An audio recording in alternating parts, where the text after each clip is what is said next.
ini memang banyak gangguan, banyak godaan dalam keseharian itu.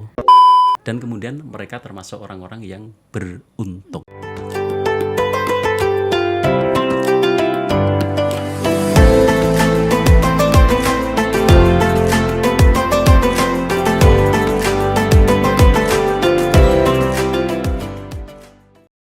Assalamualaikum warahmatullahi wabarakatuh. Halo sahabat kampus dimanapun berada, semoga teman-teman semuanya sehat selalu. Kembali lagi bersama saya Nadia Rantika di Maliki Podcast kali ini. Nah, tentunya teman-teman kita sudah kedatangan seorang yang sangat luar biasa. Ada Bapak Kepala Biro Administrasi Akademik Kemahasiswaan dan Kerjasama atau Kabiro AAKK. Kita udah bersama Dr. Barnoto MPDI. Selamat datang Bapak di Maliki Podcast. Ya, terima kasih Mbak Nadia ya atas waktu, atas kesempatan yang diberikan kepada saya. Ya. Wah, kita yang terima kasih banyak Bapak karena tentunya beliau ini sangat sibuk sekali teman-teman, tapi alhamdulillah menyempatkan untuk datang di Maliki Podcast kali ini. Nah, Bapak sekarang kan sedang memasuki minggu pertama bulan Ramadan.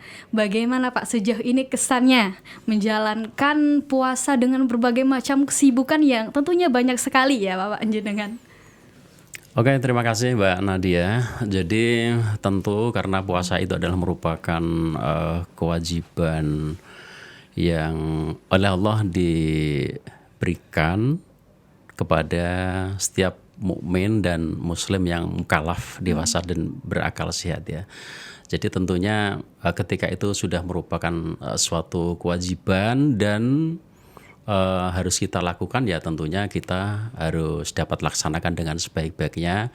Dan tentu dengan hal-hal yang harus kita lakukan antara lain adalah menjaga kesehatan, kemudian menjaga menu-menu yang kita yang kita konsumsi itu juga harus bergizi begitu ya, bukan hanya sekedar lezat saja, tapi yang penting adalah bergizi, halalan, thayyiban. Itu adalah tentu yang harus kita persiapkan di dalam menjalankan puasa Ramadan ini, sehingga di dalam pelaksanaan puasa Ramadan itu ya kita tetap semangat, kita tetap bergas ya, sehingga kemudian kita di dalam bulan Ramadan ini justru akan semakin semangat kan gitu ya. Bukan Ramadan, bukan puasa, bukan karena puasa kemudian kita semakin lemes, tidak. Itu karena apa? Kita menjaga hal-hal yang sifatnya dari sisi kesehatan oke, kemudian dari sisi konsumsi juga kita jaga. Demikian. Ya, kira-kira seperti itu Mbak kalau saya ya. Dan kemudian juga bahwa kita semuanya sudah tahu bahwa puasa Ramadan itu Allah telah menetapkan di dalam ayatnya, antara lain surat Al-Baqarah ya, ayat 183. Ini hampir semuanya hafal ya, tetapi nggak apa-apa kalau kita kemudian refresh kembali agar dapat memberikan support kepada kita semuanya bahwa ini merupakan perintah Allah yang harus dilaksanakan oleh setiap mukmin dan muslim. A'udzubillahi minasyaitonirrajim. Bismillahirrahmanirrahim. Ya ayyuhalladzina amanu kutiba alaikumusyamu kama kutiba alal ladzina min qablikum la'allakum tattaqun. Jadi udah jelas Mbak Nadia dan para pemirsa ya, bahwa orang-orang yang beriman dipanggil. Ya ayyuhalladzina amanu. Yang dipanggil siapa? Orang-orang yang beriman. Oleh karena itu kalau merasa bahwa diri kita itu adalah orang beriman, maka kemudian ya sayogyanya kita kemudian menjalankan perintah Allah. Berupa apa? Berupa puasa Ramadan yang sebulan penuh lamanya ini ya. Wahai orang-orang beriman, diwajibkan atas kalian semuanya berpuasa sebagaimana diwajibkan umat-umat sebelum kalian. Kemudian harapan Allah itu apa ketika kita sudah diperintahkan? Harapan Allah bagi kita semuanya di dalam menjalankan puasa Ramadan ini adalah la'allakum tattaqun, agar kalian semuanya bertakwa. Jadi menjalankan puasa Ramadan itu bisa dalam rangka untuk outputnya, dalam rangka untuk endingnya adalah kita menjadi orang-orang yang bertakwa. Bertakwa itu apa? Ya tentu kita semuanya sudah tahu. Bertakwa itu adalah menjalankan perintah-perintah Allah. Bertakwa itu adalah menjauhi larangan-larangan Allah. Dan lebih spesifik lagi bahwa makna takwa itu sebenarnya juga ada ayat-ayat Allah yang disebutkan, misalkan ciri-ciri orang yang bertakwa itu di dalam surat Al-Baqarah ayat 2, ayat 3 itu ada indikator ya, atau tanda-tanda orang yang bertakwa. Kemudian juga disebutkan di dalam surat Ali Imran ayat 133, ayat 134. Itu antara lain. Mungkin sekarang gampang lah untuk mencari ayat-ayat yang baru saya sebutkan tadi, misalkan Al-Baqarah ayat 132, mohon maaf, surat Al-Baqarah ayat 2 ayat 3 itu apa? Nah, sekarang browsing itu kan gampang ya Mbak ya. Iya, Bapak era Jadi, digital. Digital gampang sekali sekarang. Misalkan saya menyebut Ali Imran ayat 133, ayat 134 itu gampang sekali. Artinya sekarang itu dalam rangka untuk mencari pemahaman keagamaan itu gampang. Tetapi paling tidak ini juga dalam rangka untuk memberikan support, semangat pada kita semuanya bahwa harapan Allah dalam rangka memerintahkan orang-orang yang beriman agar menjadi orang yang bertakwa itu, kemudian bertakwa itu yang seperti apa sih? Maka kemudian di sini bisa saya jelaskan antara lain bahwa bertakwa itu ciri-cirinya adalah, saya bacakan ya. Oke, Bapak. A'udzubillahi minasyaitonirrajim. Bismillahirrahmanirrahim. Di situ di dalam surat Al-Baqarah ya. Kalau Al-Baqarah itu awalnya apa? Adalah Bismillahirrahmanirrahim. Alif Lam Mim. Kemudian terusnya Dzalikal kitabu la raiba fihi hudal lil muttaqin. Jadi itu Alif Lam Mim, dzalikal kitabu la raiba fihi hudal lil muttaqin. Lah, ini yang dijelaskan dalam indikator orang-orang yang bertakwa adalah kemudian lanjutan daripada ayat 2 ini. Berarti ayat berapa? Ayat 3. Nah, jadi lanjutan daripada ini adalah menjelaskan daripada mutakin itu siapa sih, kan gitu ya. Nah, ternyata mutakin itu adalah alladzina yu'minuna bil ghaib wa yuqimunas shalah wa mimma razaqnahum yunfiqun. Terus apa lagi? Walladzina yu'minuna bima unzila ilaika wa ma unzila min qablik wabil akhirati hum yuqinun. Al-ayah sadaqallahul azim. Ya. Jadi apa sih indikator orang-orang yang bertakwa yang Allah harapkan kepada setiap mukmin yang diperintahkan di dalam menjalankan puasa Ramadan itu? Ya ini indikator ketakwaan nanti yang diperoleh setelah sebulan penuh menjalankan puasa Ramadan. Maka kemudian indikator ini agar kemudian dimiliki oleh setiap mukmin, setiap muslim yang menjalankan puasa Ramadan. Ternyata apa? Alladzina yu'minuna bil ghaib. Jadi orang-orang yang beriman atau yang percaya kepada yang ghaib. Yang ghaib itu siapa? Allah, malaikat Allah, Rasulullah. Karena kita kan tidak pernah berhadapan dengan Rasulullah, ya kan? Jadi itu antara malaikat Allah. Kemudian hari akhir itu juga hal-hal yang gaib karena kita belum pernah tahu akhirat. Ya kita paling mengetahui dari ya pengajian, ceramah para ustadz, para kiai, para habaib kan gitu ya. Tetapi itu kita yakin gaib itu karena apa? Karena kita belum pernah langsung berhadapan. Tetapi kita cukup mengimani. Lah itulah antara lain ketika itu kita dapat kuatkan keimanan dan percaya kita terhadap hal-hal yang gaib kepada Allah, kepada Rasulullah, kepada malaikat Allah. Ya, kalau kepada kitab Allah itu kan mushaf yang sekarang ini, padahal kitab yang sebenarnya ada di Lauhil Mahfuz sana kan begitu ya. Nah, itu semuanya adalah merupakan hal-hal yang gaib, termasuk hari akhirat yang saya sebutkan tadi, itu merupakan bagian daripada orang-orang yang percaya kepada yang gaib dan semakin kuat di dalam kehidupan kesehariannya dan itu dapat meningkatkan kualitas ibadahnya, maka itu antaranya adalah tanda-tanda daripada orang yang bertakwa. Yang pertama seperti itu. Dilanjut? Lanjut monggo Bapak. Wa yuqimunas shalah. Yang kedua. Kemudian setelah kita yakin, setelah kita percaya kepada Allah, setelah kita percaya kepada Rasulullah dan seterusnya yang ada dalam rukun iman yang ke berapa? Ada berapa rukun iman? Ada 6 kan? Itu 6. Antara lain ya. Jadi kemudian apa? Setelah kita beriman, setelah kita meyakini adanya Allah, kita meyakini ada malaikat Allah kepada Rasulullah dan seterusnya, itu apa yang harus kita lakukan? Yaitu kemudian kita mengimplementasikan dalam bentuk perilaku amalan sholat. Menegakkan sholat, mendirikan sholat, kan gitu. Itu akan semakin kuat ketika seseorang yang melakukan ketakwaan, yang puasanya bagus tadi akan berdampak terhadap ini semuanya. Ya, itulah yang harus dipahami oleh kita semuanya.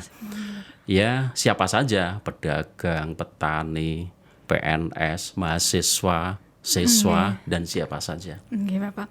Izin memotong sebentar, Bapak. Tadi kan sudah jenengan jelaskan tentang berapa pentingnya sholat, karena itu bagian dari rukun iman. Namun nyatanya momennya sekarang ini tuh Bapak, pada saat entah hari biasa ataupun Ramadan, bahkan kadang sebagian orang menganggap sholat itu hal yang jika ditinggalkan biasa saja. Nah, mungkin bagaimana Bapak cara kita mungkin memberitahu atau menyadarkan teman-teman kita semuanya, dan kadang kita sendiri kadang agak malas menunda waktu sholat. Padahal kan esensi dari puasa itu tidak hanya menahan lapar ya Bapak, tetapi tetap menjalankan kewajiban sebagaimana mestinya. Iya, artinya ya inilah penyakitnya banyak ketika seseorang itu, ini memang banyak gangguan, banyak godaan dalam keseharian itu. Padahal menurut saya pikiran kita itu harus bahwa ketika ada adzan itu adalah undangan Allah. Kemudian banyak kesibukan kita, banyak kegiatan kita yang dalam aktivitas sesuai dengan profesinya masing-masing. Maka kemudian kita berupaya bahwa ketika itu mungkin untuk kita lakukan, bahwa kita mendahulukan undangan Allah, itulah yang seharusnya. Ketika ini tertanam pada diri setiap mukmin, setiap muslim, maka ini dampaknya luar biasa terhadap bumi Allah yang kita injak, yang kita tempati ini. Keberkahan itu akan muncul luar biasa, baik terhadap pribadi seseorang yang mementingkan atau mengedepankan perintah Allah, antara lain di antara sekian banyak perintah adalah yang kita dapat laksanakan sehari adalah sholat wajib 5 waktu. Maka ketika kita sudah berpikir bahwa undangan Allah itu harus kita kedepankan, kemudian yang lain kan masih kita dapat selesaikan nanti. Misalkan kita setelah sholat dulu, kemudian kita dapat menjalankan kegiatan-kegiatan lainnya. Maka ketika kita sudah punya pemikiran semacam ini, maka itu dampaknya juga luar biasa terhadap pribadi kita masing-masing gitu Mbak Nadia ya. Jadi itu, maka ketenangan, ketentraman, tidak mudah marah ya. Itu pasti akan dirasakan oleh setiap orang. Karena apa? Ya sudah barang tentu, wong itu undangan Allah kan gitu ya. Oleh karena itu, bagaimana triknya atau caranya supaya kita berupaya dalam rangka untuk memenuhi undangan Allah, kita kedepankan. Maka kemudian setiap hari kita harus tahu. Mulai misalkan jam 3 malam sudah bangun ya, sudah tahajud. Setelah tahajud nanti kita lihat-lihat jadwal sholat. Nanti duhurnya jam berapa, nanti asarnya jam berapa, nanti maghrib jam berapa, isya jam berapa, subuh jam berapa. Maka ketika kita jauh sebelumnya sudah melihat jadwal itu, maka kita akan selalu bersiap-siap. Ya, namun terkadang itu tadi bahwa godaannya sangat banyak. Kadang kita rapat, kadang kita punya kegiatan yang luar biasa. Tetapi kalau ini ya mau kita kedepankan di antara kegiatan-kegiatan yang lain, maka sungguh ini akan merupakan berkah Allah yang turun di bumi ini, baik kepada individual maupun secara kolektif. Lah, ini topiknya kan kesalehan sosial, Ramadan kan kesalehan sosial ya. Maka kesalehan sosial berawal dari puasa Ramadan itu adalah antara lain takwa tadi kan. Takwa itu ciri-cirinya antara lain apa tadi? Sholat. Menegakkan sholat itu bukannya sekedar mengerjakan sholat loh ya. Jadi menegakkan sholat itu ya bagaimana sholat itu tepat waktu, berjamaah, itu pemahaman. Itu yang dapat saya pahami, yang kemudian kita berupaya untuk itu. Maka kemudian ketika itu dapat dilakukan dengan baik, berawal dari puasa yang baik, maka otomatis nanti ketika kemudian dapat menjalankan sholat yang baik, ciri-ciri atau indikator dari ketakwaan itu, maka ini akan terjadi kesalehan sosial. Kesalehan sosial itu menurut saya juga kesalehan kolektif ya, Nggih. kesalehan bersama. Karena apa? Kesalehan kolektif atau kesalehan sosial itu berawal dari individu-individu. Ketika individu-individu itu sudah dapat menanamkan keimanan dengan baik, ketakwaan dengan baik, maka akan muncul dirinya menjadi pribadi yang baik. Maka ketika masing-masing orang ini menjadi pribadi atau individu-individu yang baik, maka kemudian secara kelompok itu juga akan baik. Lah, dari kelompok satu, kelompok yang lain, maka ketika sudah dapat menjalankan kesalehan sosial ini, maka inilah yang kemudian sesuai dengan topik Ramadan pada 1445 Hijriah ini, maka akan tercapai. Jadi Ramadan dan kesalehan sosial atau kesalehan kolektif itu berarti baik yang dilakukan oleh semua orang. Itu berarti kesalehan orang. Jadi apapun profesinya, maka ketika kita dapat menjalankan ketakwaan dengan baik, ya, maka itu akan berdampak terhadap kesalehan sosial. Akan berdampak terhadap kesalehan secara kolektif. Termasuk lembaga di mana kita berada, maka ketika ini dapat kita laksanakan dengan sebaik-baiknya, dampak daripada kita menjalankan puasa dengan baik ini, maka kemudian di situ kesejukan akan terjadi di mana kita berada. Jadi itu. Tadi dipotong di sholat Bapak, di sholat, ya. Wa yaqimunas sholat kan gitu ya. Oke, boleh dilanjutkan tadi Pak. Oke, ya. Jadi urutannya ya. Alladzina yu'minuna bil ghaib wa yuqimunas shalah wa mimma razaqnahum yunfiqun.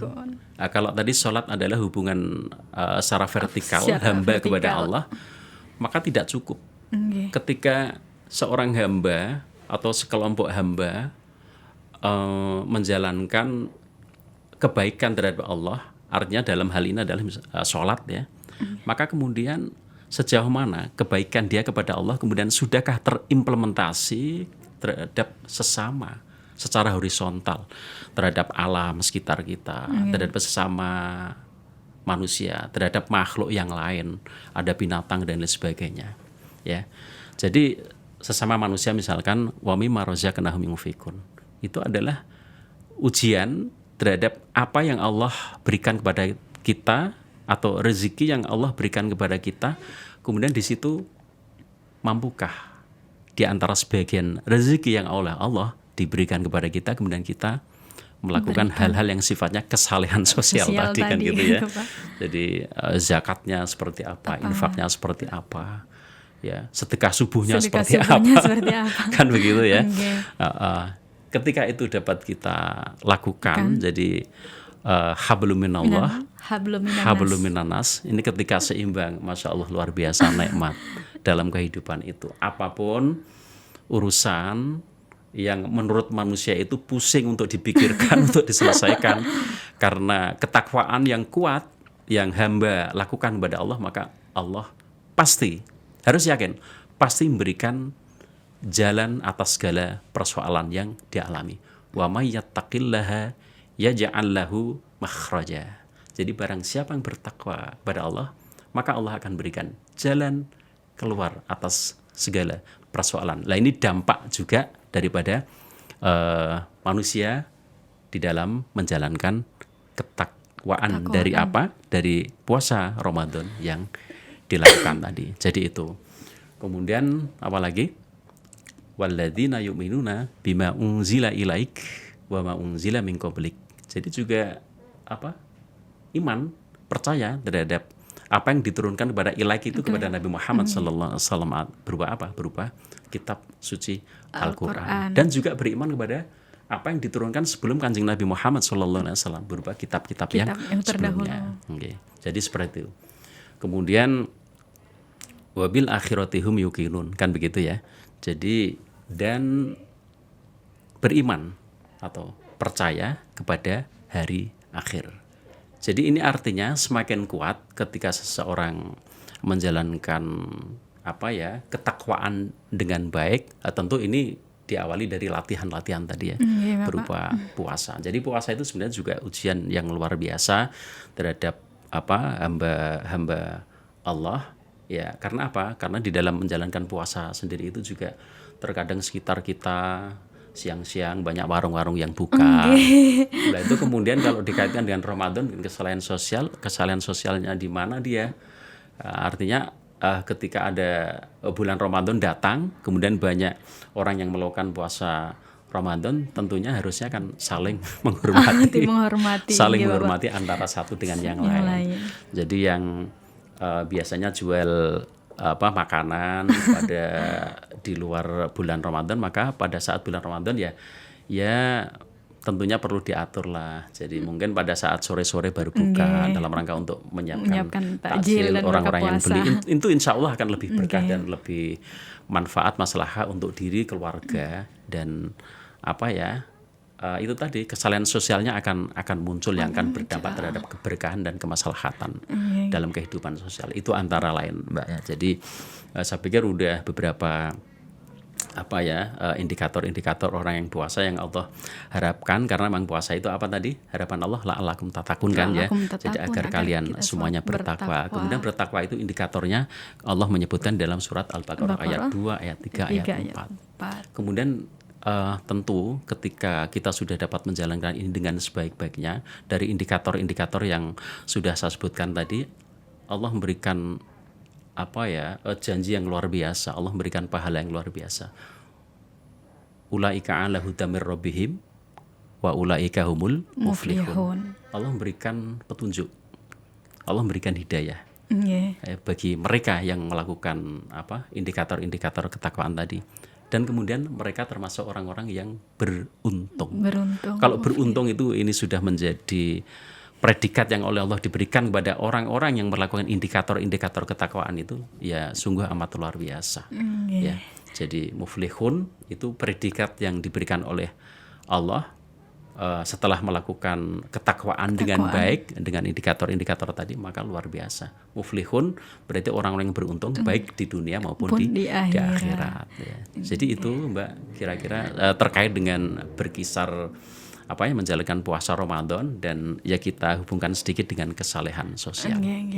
Jadi memang hakikatnya puasa ini bukan hanya menahan lapar ya Bapak, bukan hanya tentang perayaan nanti kita akan mencari takjil, persiapan lebaran dan yang lain, akan tetapi nuansa kita untuk memaksimalkan ibadah gitu Pak, sebagaimana yang sudah disebutkan di dalam Quran surah Al-Baqarah tadi. Betul. Untuk selanjutnya Bapak, mungkin banyak permasalahan pada saat puasa ini, mungkin penyakit-penyakit kita juga mungkin membahas mengenai tidur ya Pak. Karena saya sendiri hobi tidur teman-teman. Nah, sedangkan saya beberapa kali dengar bahwasannya menurut jenengan, bagaimanakah jika kita tidur dengan beralaskan agar tidak menjauhi maksiat Bapak? Apakah itu sebenarnya relevan atau bagaimana menurut jenengan? Padahal kan ini adalah nuansa kita untuk memaksimalkan ibadah tadi Bapak. Jadi justru kalau saya memahami di bulan Ramadan itu adalah lahan pahala. Lahan pahala yang bermanfaat bukan hanya bagi diri sendiri, tapi lahan pahala yang Allah berikan juga bagaimana segala aktivitas kita itu juga bermanfaat bagi orang lain kan gitu ya. Jadi tentunya justru dengan puasa itu sebenarnya akan membangkitkan semangat kita untuk semakin banyak beribadah. Beribadah itu bukan hanya sholat, bukan hanya sholat tarweh, bukan hanya baca Al-Quran. Melakukan hal-hal yang sifatnya sosial, kesalahan sosial itu juga tadi, ya itu adalah merupakan bagian daripada ibadah kan gitu. Ya tidur iya. Cuman itu rasanya kurang pas ya kalau tidur itu juga kemudian itu akhirnya nanti apa?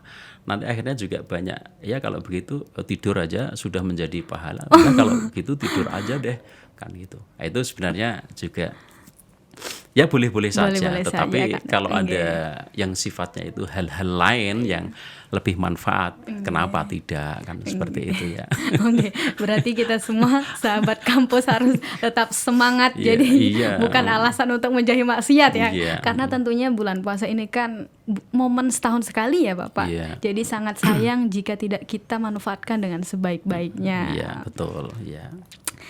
Semoga kita semua tetap semangat, tetap istiqomah ya Bapak. Semoga kita terus bisa bermanfaat, bisa menjadi hamba yang bertakwa, sehingga kita termasuk orang-orang yang beruntung baik di dunia maupun di akhirat. Oke, Bapak, terakhir mungkin saya meminta jenengan untuk menyapa sahabat-sahabat ataupun memotivasi teman-teman semuanya agar tetap semangat, ataupun untuk persiapan karena bulan puasa masih akan berlanjut lama, masih 20 harian lebih lagi. Mungkin boleh jenengan menyampaikan pesan untuk teman-teman dan sahabat kampus, sahabat Maliki dimanapun berada.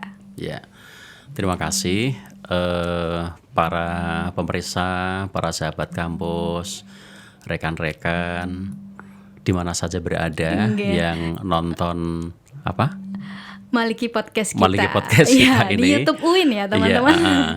Jadi karena puasa masih harus kita lalui sampai 30 hari ke depan kan gitu ya. Jadi jaga sehat jaga sholat. Karena sholat yang tepat waktu, ya saya ulangi lagi, karena dan berjamaah itu memberikan spirit yang luar biasa. Impact-nya ya Bapak. Impact-nya luar biasa. Jadi jaga sehat, jaga sholat. Kalau jaga sholat itu artinya apa? Jaga sholat tepat waktu, jaga sholat berjamaah. Apalagi para mahasiswa ya. Masih panjang perjalanannya, nanti masih harus akan ujian. Banyak perjuangan yang harus semester, dilewati. Ujian skripsi. Bagi yang S2 ujian tesis. Bagi yang S3 ujian disertasi S3. Itu artinya ketika kita menguatkan batin kita, ya antara itu tadi. Saya selalu menguatkan bahwa sholat tepat waktu, sholat berjamaah itu luar biasa. Otomatis nanti kesehatan akan terjaga dengan sendirinya. Kemudian juga jangan lupa jaga sholawat. Sehat, sholat dan sholawat. Oke, ini merupakan combo dan gabungan yang sangat luar biasa ya Bapak. Jadi itu apa? Karena dalam rangka ya tentu tidak ada kehidupan yang tidak ada persoalan. Tidak ada kehidupan yang tidak ada masalah. Siapapun akan menghadapi masalah. Tentunya sesuai dengan kapasitasnya masing-masing. Pada saat kita menghadapi masalah itu. Kemudian ketika kita sudah punya bekal, sholat yang baik, sholawat yang rutin, yang istiqomah, maka itu nanti akan semua persoalan akan bisa diselesaikan secara sehat, secara rasional, secara akal sehat, kan begitu. Jadi itu pesan saya kepada seluruh pemirsa yang nonton Maliki Podcast ini ya. Dan kemudian satu lagi saya tambahkan Mbak Nadia, hampir lupa namanya. Saya tambahkannya bahwa saya tadi mengatakan di awal bahwa yang dipanggil oleh Allah untuk menjalankan puasa Ramadan adalah orang-orang yang beriman. Orang-orang beriman itu dengan melakukan antara lain puasa yang baik, maka di situ akan melahirkan kebaikan atau kesalehan sosial. Saya tunjukkan lagi beberapa ayat Allah. Kalau tadi sudah saya tunjukkan, ini ada ayat-ayat lain yang juga memberikan pengetahuan untuk kita semuanya bahwa orang yang beriman itu beramal soleh, ya kan? Allah sebutkan antaranya kita semuanya sudah tahu, insya Allah. Contoh yang paling mudah adalah antara di dalam surat Al-Asr. Jadi orang beriman itu beramal soleh. Bismillahirrahmanirrahim. Wal asri innal insana lafi khusrin illa alladzina amanu wa amilus solihati wa tawasaw bil haqqi wa tawasaw bis sabr. Iya enggak? Okay. Jadi di situ apa? Allah menggandengkan amanu wa amilus solihat. Orang beriman itu beramal soleh. Jadi kalau mengaku orang beriman tapi dalam kehidupan sehari-harinya sering menjadi provokator negatif, itu perlu ditanyakan. Bapak. Jadi orang beriman itu adalah orang yang meyakini adanya yang goib tadi secara kuat sehingga kemudian kata-katanya berkualitas, perilakunya berkualitas, sehingga kesalahan sosialnya akan nampak. Itu antara lain. Ayat lain yang saya sebutkan, misalkan dalam surat Al-Baqarah ayat 82, A'udzubillahi minasyaitonir rajim. Ini orang beriman itu beramal soleh gitu ya. Walladzina amanu wa amilus solihati ulaika ashabul jannah hum fiha khalidun. Walladzina amanu wa amilus solihat, orang-orang yang beriman dan beramal soleh. Ulaika ashabul jannah, mereka akan masuk ke surga. Mereka ya ashabul itu ya sahabat surga. Sahabat surga, Masya Allah. Ya kan? Hum fiha khalidun, dan selamanya akan di sana nanti. Ya pada saatnya. Yaitu surga itu juga Allah akan tampakkan di dunia. Dia juga akan merasakan surga Allah di dunia. Ya, ketika iman dan amal solehnya berkualitas dan baik. Dan banyak lagi ayat-ayat lain, itu antara lain yang saya sebut. Pengen tahu lagi misalkan bisa dibaca nanti dalam surat Al-Baqarah ayat 277, silahkan nanti dibaca. Innalladzina amanu wa amilus solihat wa aqamus shalah wa atawuz zakah lahum ajruhum inda rabbihim ya wala khaufun alaihim wala hum yahzanun. Masya Allah. Ini kesalahan sosial yang dibangun dari menjalankan puasa Ramadan tadi. Dan saya contohkan beberapa ayat yang terkait ini dengan kesalahan sosial. Jadi saya menyesuaikan aja karena ini Ramadan dan kesalahan sosial, maka ayat-ayat yang saya sampaikan antaranya ada yang mendorong kita semuanya dalam rangka untuk itu. Demikian. Oke, Bapak. Dr. Barnota MPDI. Sungguh penjelasan yang sangat luar biasa, teman-teman. Sekali lagi, jaga kesehatan, jaga sholat dan jaga sholawat ya. Semoga kita semua termasuk golongan yang beriman, beramal soleh sehingga kita dapat menjadi bagian orang-orang yang beruntung baik dunia maupun di akhirat ya Pak. Oke, teman-teman, mungkin itu saja podcast Ramadan kita kali ini. Sekali lagi kita ucapkan terima kasih banyak kepada Bapak Kabiro AAKK yang sudah menyempatkan hadir. Terima kasih banyak nih Bapak. Sama-sama, di Mbak tengah-tengah Nadia. puasa dan kesibukannya, tapi masih menyempatkan hadir di Maliki Podcast untuk menyapa teman-teman sahabat kampus dimanapun berada. Semoga podcastnya bermanfaat. Semoga teman-teman semua sehat selalu. Saya Nadia Rantika, host Maliki Podcast kali ini pamit undur diri. Wassalamualaikum warahmatullahi wabarakatuh. Waalaikumsalam warahmatullahi wabarakatuh.